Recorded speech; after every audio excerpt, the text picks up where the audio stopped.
Lakini mbona kumepoa sana huko? Hata mshangazi kupita pita angalau.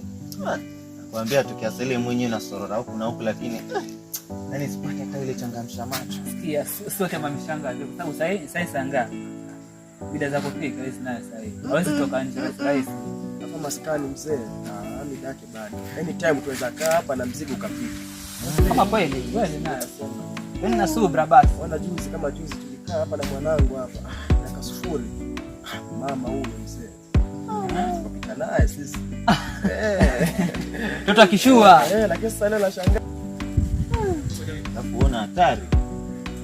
Gani mzee? Ni shangazi kabisa mzee. Mimi sio ndafie mimi wala pita tu. Kabisa. Lakini vile yupo, yani mashallah mpoa, yani vizuri. Nataka kunipanga mzee. Mausi. Ya mausi. Jamaa huyo mshangazi. Mshangazi huyo. Nani ajitolee sasa?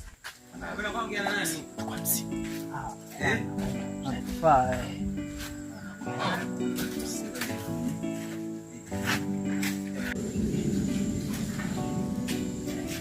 Dai mwanangu.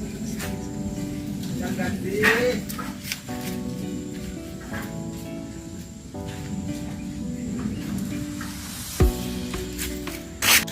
Kwa sister.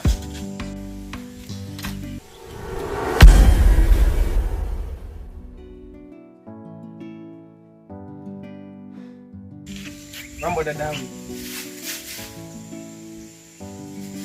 Poa. Ujambo.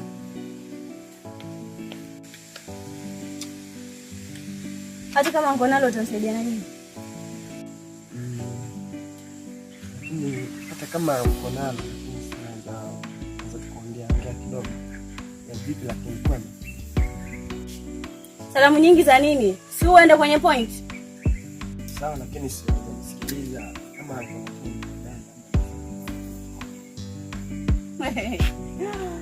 Ai, ona kaka. Mimi niko na kazi nyingi za kufanya. So, wewe endelea kukaa hapo wacha mimi.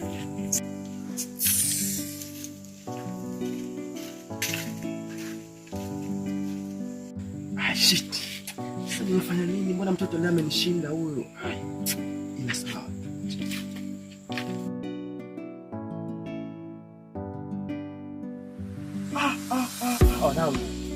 Mambo yameisha. Kwisha. Atuambie sasa. Unachukua ushindi? Nisicheleweshi, kila kitu tayari. Yaani bado muda tu sasa. Watu kama hofu hivyo mwanangu.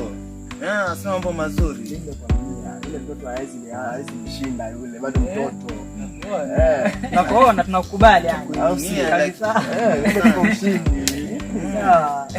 Kubali mwanangu. Alafu nini hiki?